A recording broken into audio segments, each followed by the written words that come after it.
Hello and welcome back to the Beer Dog Reviews. Now I'll make a quick apology now. If you can hear a buzzing sound, I've got the fan going full blast because it is about 1,000,000 degrees here right now, and so considering what I'm about to review, that seems a bit odd. But I picked up this beer. I thought, oh, that looks rather interesting. I got home, I popped the computer on, and I noticed somebody else had also reviewed it. That person being Barry, or Baz, yeah, all the beer, no idea. I'll link his channel down below so you can have a little look. He's a fantastic reviewer, do please check him out and subscribe to him. And it's a beer from a brewery I've reviewed a few times. In fact, my very first free beer reviews back in the days of very poor lighting and no editing and, well, basically terrible quality. Those first free reviews were from this brewery, and that brewery in question is Badger. So obviously you've got the Badger crown there, and the beer in question, I think it's a new beer. I've never seen this before. I've never seen it advertised, anything. I've not seen it on a shelf, and it caught my eye a little bit. And it is Master Stoat, a coffee stout at 5%. There's the design there. Now, obviously Badgers and Stoats, they're both muster lids. Some people have often asked, how do you tell different muster lids apart? Well, quite simple. Badgers are easily recognised, but ferrets are totally different. Well, they say the old ones are the best, don't they? I think they're lying. Anyway, 5% coffee stout. I love a stout. I don't care what time of year it is. Let's grab me a bottle opener. I've always loved a good stout. And this is going to be a traditional style stout at 5%, isn't it? Let's get it open and into a glass. Now, looking at the label there, that's Stoat with his apron on, serving some coffee. A barista stout. But, oh, it just looked fantastic. So I had to give it a go. Now, I've done an absolutely horrendous pour. Well, I say that actually, it doesn't look too bad now if I look at it. So, let's get into it. Oh, now the first thing you get on the aroma, well, there's two things there. You've got a really rich, strong espresso character coming out, but bigger than that, rich toffee. And I mean really rich, sweet, unctuous, oozing toffee. That smells fantastic. I mean, Jesus, that is amazing. That aroma, it smells like a dessert. You know, look at the state of that one. So it's not jet black.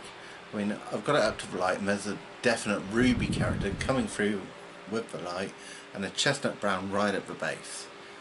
But it's a pretty dark beer, let's be honest. You've got a good 2-finger, slightly off-white head. It's not a mocha head,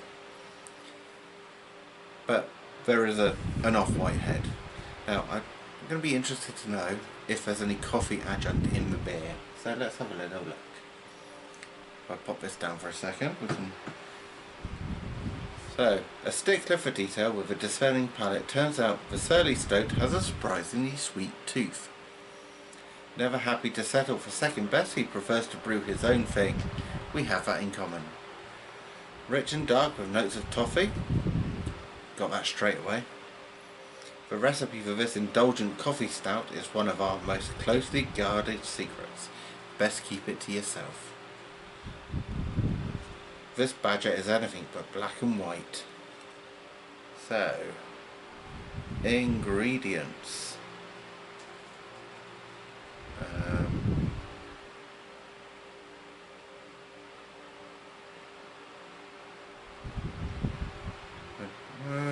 Well, that's interesting.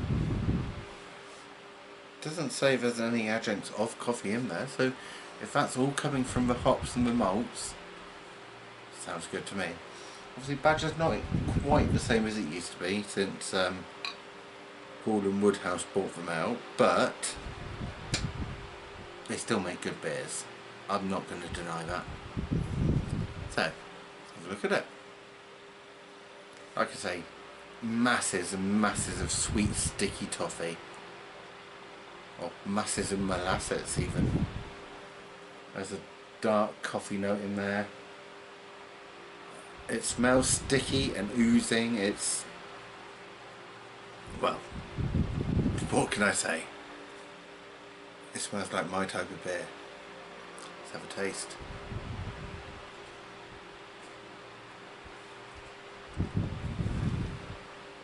Oh my god. Oh my dear god.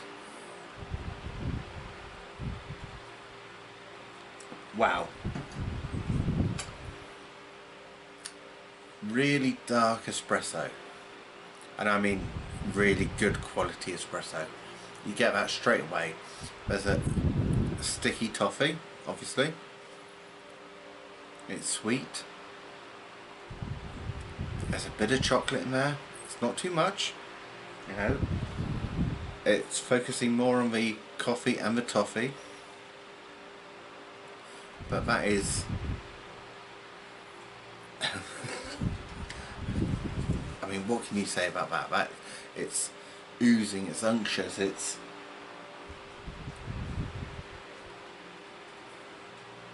sweet, delicious. It's got character to it.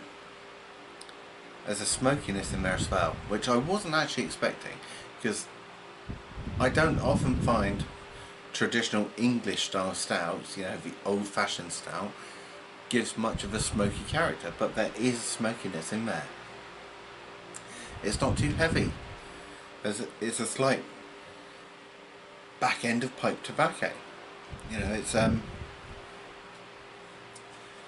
back in the older days, some of us are old enough to remember those days, when you walk into a pub and you pick up that slight pipe tobacco waft over the air, and then you turn around and there's a bunch of old guys with great big grizzly beards and holy woolly jumpers sat by the fireplace with their pipes and their pints of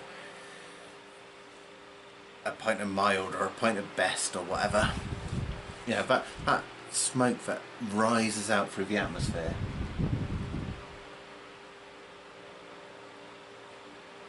The sweetness lingers on for ages. You know, when I say sticky, I mean sticky. It sticks to the palate, it sticks to the nostrils with the aroma. It lingers with you. Well, it's delicious. That coffee character, that's ever present, and it is, I mean, really good espresso. You know, you go to, and I'm not saying one of the big chain coffee shops, I'm thinking, you know, your local little independent coffee shop, and you walk in and they've got a single variety coffee on that's made with, you know, organic beans from Kenya or whatever. You know, it's that really good quality espresso that as soon as you get it in your nostrils, that's it, you're not leaving. Do excuse Tyrion, he's obviously going mental because somebody's walked past the house.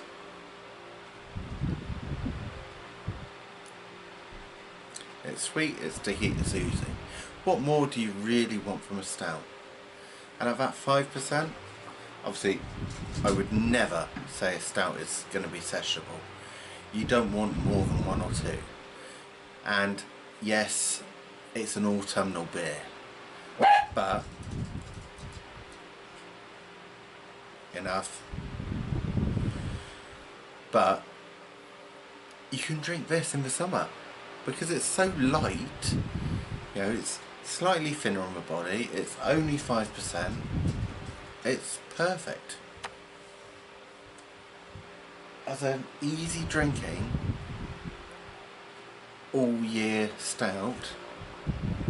Wait, stuff Guinness. The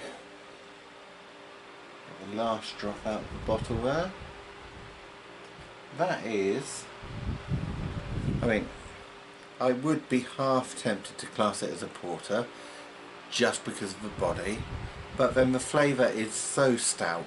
It's fantastic.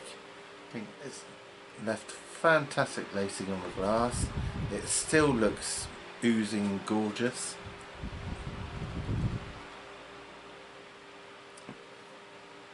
It's a really good beer.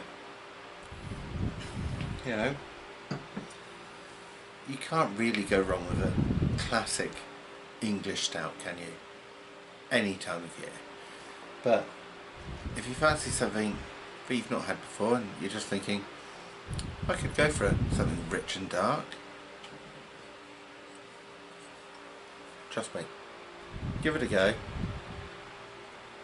Got Master Stoat from Badger. Fantastic beer, and I mean fantastic. It's, I mean, yes, it's not going to rival those big 8, 9, 10, 11 rich dark stouts, you know. Going to go back to my favourite here, you know, your breakfast series from Quantock or anything like that, but it is a very drinkable stout, and I mean very drinkable, and you can't go wrong there, can you? If you want something roasty, toasty, dark and malty, a good hit of sweetness and that really sticky toffee sweetness, you've got chocolate, coffee, toffees and smoke all in one beer. What's not to love? For me, that really hits the mark. That is just the ticket. So, cheers to you all. It's going to take me a little bit to get through because it is slightly heavier than you think, bearing in mind the body, but I'm going to sit down and really enjoy that. So, obviously, please don't forget to like, comment and subscribe. As soon as I hit 250 subscribers, I will be doing my live review of a 48-year-old single malt whiskey, and that'll be one to watch, won't it? But of course, until next time, well, very happy drinking.